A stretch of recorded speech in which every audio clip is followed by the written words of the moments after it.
If you've read a mafia romance, dark billionaire, or romantasy novel in the last decade, then you've met the morally gray hero. He's got a tragic past that's basically a personality trait, a closet full of black suits or black leather, and the emotional availability of a brick wall. And most of the time, that guy isn't complex. He isn't morally gray. He's a walking, talking red flag who happens to have an excellent tailor. Today, we're going to talk about why this trope fails so often and how you can write a morally gray hero who actually works. To help us out, we're going to study who I think is one of the most compelling anti-heroes ever written, Dexter Morgan. And I'll show you exactly what you as a writer can learn from his character to make your morally gray hero more layered, more believable, and more powerful on the page. The morally gray hero has taken over modern romance, especially the romantasy genre. He's supposed to be this deep, unpredictable character who's caught between the light and darkness. But more often than not, he's just a jerk with a sad backstory and a scary reputation. The darkness is for show, the cruelty gets a free pass, and the so-called complexity is his deepest puddle. I promise this isn't me nitpicking, it's a writing problem. The shallowness of the trope makes toxic behavior look sexy and absolves characters of consequences just because they're hot and damning. So in this video, we're gonna do two things. First, we'll look at why the current version of this morally gray hero often falls flat. Then we'll look at how to write this type of character correctly, using Dexter Morgan as a model for what actually makes an anti-hero compelling. Most importantly, I'm going to show you how to apply these lessons to write your own genuinely complex anti-hero. The kind of character who is, interesting, whose struggles feel real, and whose story your readers will be thinking about long after they've closed your book. So let's dive in by talking about the problem. So what's wrong with your favorite brooding hero? The problem isn't that he's a bad person. The problem is that he's often a badly written person. The morally gray label is just there, but the character underneath has zero substance to back it up. Let's get into the three main ways this whole thing falls apart. First up, problem A, the tragic backstory as a get out of jail free card. I think this might be one of the biggest offenders. The hero is rude, he's possessive, he's emotionally walled off, and sometimes he's just plain cruel. But we say, it's okay, and his bad behavior gets swept under the rug because of one sad thing that happened to him in his past. Because it's not like the rest of us have had bad things happen to us. He's the exception because his parents were betrayed, his kingdom was stolen, or a wizard cursed him. The backstory isn't there to actually explore the nuance of trauma. It's just a free pass for him to act like a jerk. Of course he's mean to the heroine. He's never been loved, so he doesn't know how. He's a jerk to his friends. He's just pushing them away to protect them. This creates a dynamic where nothing is ever his fault. He isn't held accountable for his actions. His trauma is. It completely robs the character of any real agency. Instead of a man making tough choices, he's just a puppet of his past. And we're supposed to forgive everything because he's secretly broken. Next, we have problem B, the complete lack of a consistent moral code. A truly morally gray character is defined by their own unique set of principles.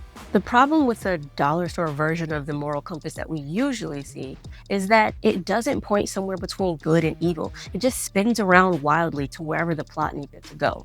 One minute, he's torturing a guy for information without even blinking. The next, he's risking his neck to save a kitten from a tree. His morality isn't gray, it's just a random collection of contradictory actions. This is glaringly obvious in how he treats the heroine. He can be an absolute monster to the entire world, but he's a perfect gentleman for her, after the initial being a jerk to her face. This selective kindness doesn't make him complex. It makes him unbelievable. Real people, even the ones with questionable morals, operate on some kind of an internal logic. Ask anyone in organized crime. Not that I would know anyone like that. But seriously, this guy's code is basically be a jerk to everyone except for her.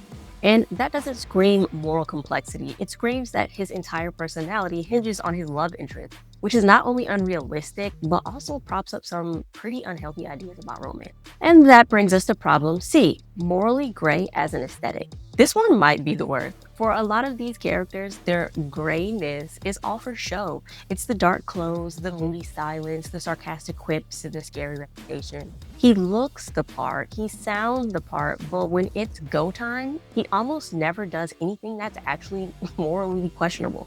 His big, tough decisions nearly always end up on the side of good. He might whine about it, he might look all tortured while doing it, but he's still going to save the village, protect the innocent, and fight the bad guy. Basically, this guy is, for all intents and purposes, a regular hero with a bad attitude and a vitamin D deficiency. His morals are never truly put to the test, with an impossible choice where every option is devastating. He never has to do something truly awful for the greater good, something that can't be washed away by the end of the book. The moral gray is just a costume, and when you pull it off, you realize it's just a standard hero who really needs a nap. So if the execution of this character is so often flawed, why do we keep falling for him?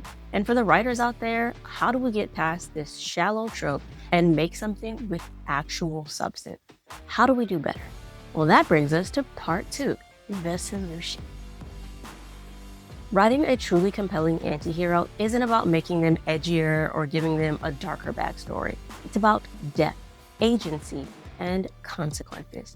Here's a 4-step guide to building a better morally gray character. Step 1, you need to define their code, even if it's weird.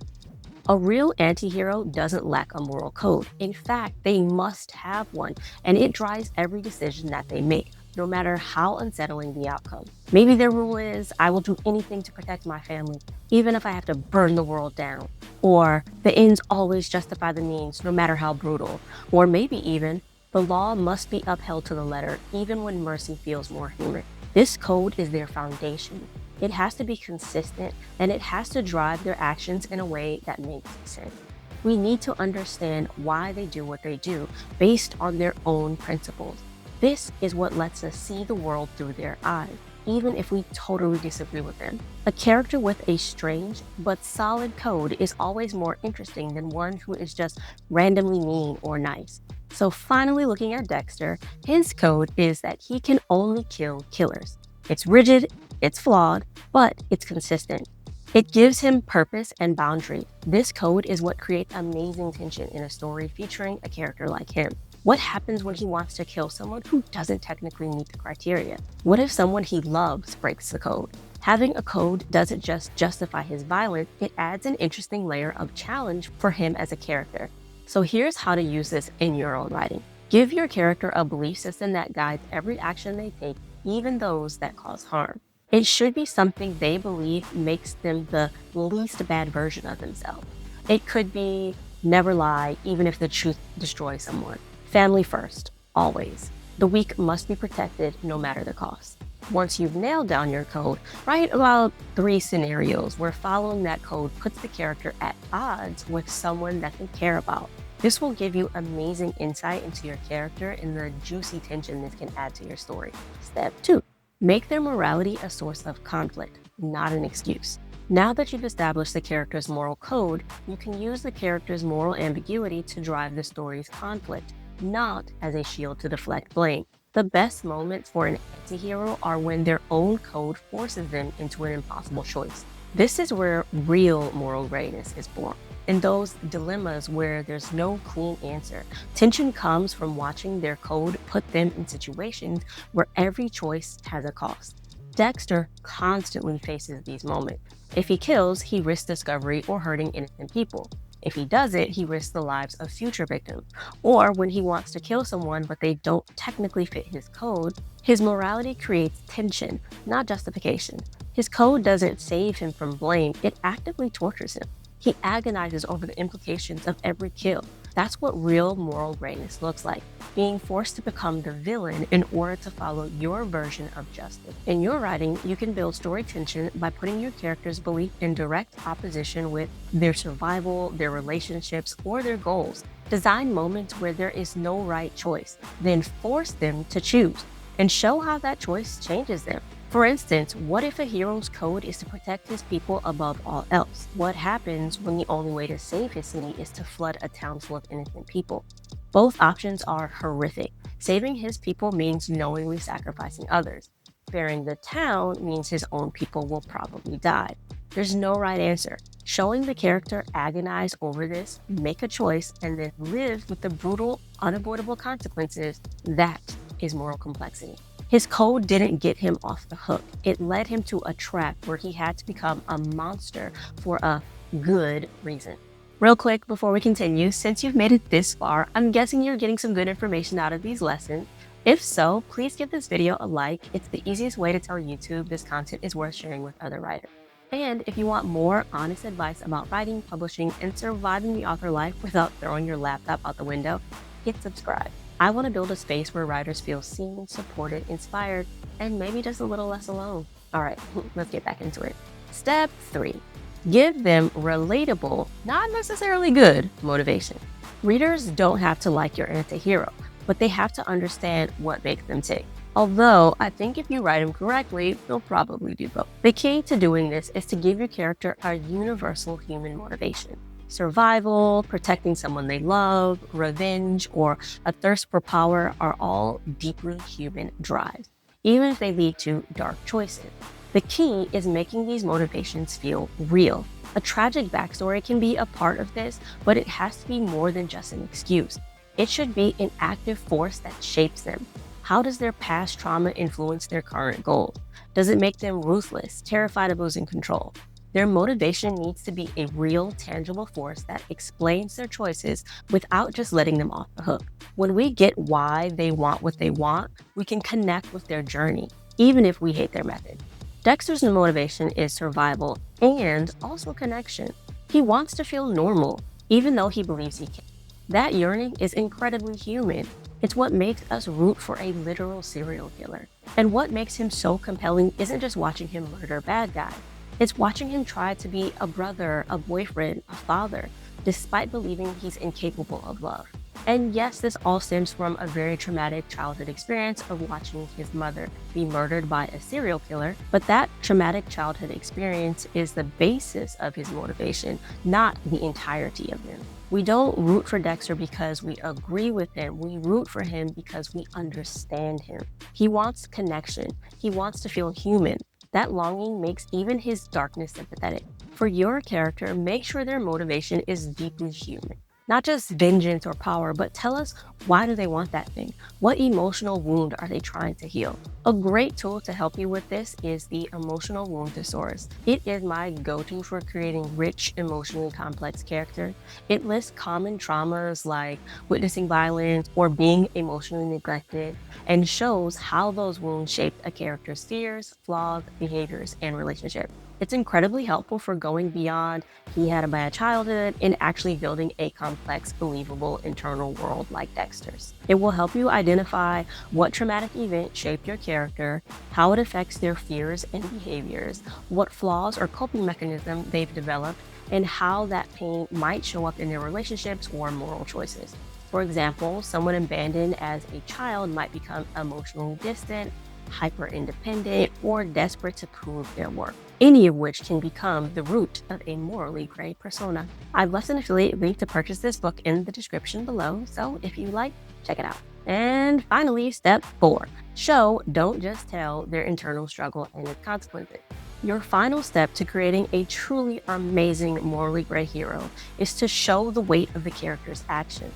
An anti-hero who does terrible things and feels nothing is a villain. A compelling anti-hero is one who struggles with what they've done. This doesn't mean they need to be crying in a corner. The struggle can be subtle, a moment of hesitation, a nightmare, a flash of regret, or them trying and failing to justify what they did. And crucially, their actions must have real consequences. If they betray an ally, that trust should be shattered, maybe even for good. If their ruthless choice saves the day but costs innocent lives, the survivors shouldn't just thank them. They should look at them with fear. Love shouldn't be a magic eraser for their sin. The heroine might understand it. She might even forgive him, but the world shouldn't. The story needs to acknowledge the weight of his actions to make his journey feel real. Despite being a serial killer, Dexter isn't heartless. His inner struggle is everywhere. He narrates it, he dreams about it, he tries to justify it, and sometimes he can't. And he's held accountable for his choices. His relationships fall apart, people die, he loses things he cares about. His story isn't about being redeemed by love, it's about being haunted by the impossibility of it. That's what makes his journey so compelling. In your book, don't let your antihero move through the plot consequence free. Show the psychological and social fallout of their choices. You can use guilt, regret, nightmares, isolation, or the fear that they've gone too far to be saved. Their journey isn't about redemption, it's about reckoning. At the end of the day, the difference between a jerk in a cool outfit and a truly compelling antihero is the difference between aesthetic and theme. The shallow trope romanticizes toxic behavior by passing it off as a symptom of pain that can be healed by the love of a good woman. A great morally gray hero like Dexter Morgan isn't just mean with a tragic past. There's someone who makes us question everything. What is justice? Can someone do awful things for a good reason? Can you save the world if it costs you your soul? What makes a person redeemable? Those are the stories that challenge us, that make us think. That's what makes a character linger long after the final page. Dexter does this because he's not just dark, he's layered. His trauma matters, but it doesn't define him. His choices matter, and they cost him. His code matters because it reveals who he is and who he's trying to become. And if you can create a morally gray character who does that, you've done way more than give your hero a cool outfit. You've given them a soul. If you can give your character a broken but believable code, real emotional motivation, and the burden of consequences, your readers will follow them anywhere, even into the darkness. Coming at you from the editing chair. As I was reviewing the footage and going over everything, I thought about the fact that a lot of these how-to videos are really great and that they give you information, and I hope that I provided you with some great information. However, for me, one of the things that I really want to help you to do is apply the information that you've been given, not just to listen to the video, soak it up, and then just forget about it. I want you to actually use it to create your own characters, your own strong, morally great characters. So I went in and I created a guide to help you apply everything that you've learned in this video. That guide is broken down into several sections. The first is just the basic information about your character, like their name, where they're from, all that kind of stuff. Then we get into some of the core identity pieces of your character, like what are their fears, motivations, things like that. Then after that, we get into the 4 steps that I talked about in this video about how to create that strong, morally great character. And so, in order to get that guide, all you have to do is look in the description below, click the link, it'll take you to my newsletter, and once you subscribe, you will instantly be sent a copy of your template. I really hope that it helps you create a character that you can be proud of. And so with that, back to the video. Okay, that's all I've got for this one. Thanks so much for hanging out with me today. I want to leave you with a question. Who is your favorite example of a truly morally gray hero? The one who made you question everything? Let me know in the comments below. And if you found this video helpful, don't forget to hit the subscribe button for more videos on writing craft, character creation, and storytelling that captivates readers. If you're ready to level up your writing even more, check out this video right here on how to hook your readers using tension, not just action. It'll change the way you think about your opening scene. Until the next one, remember that your words show up because you do. So, happy writing.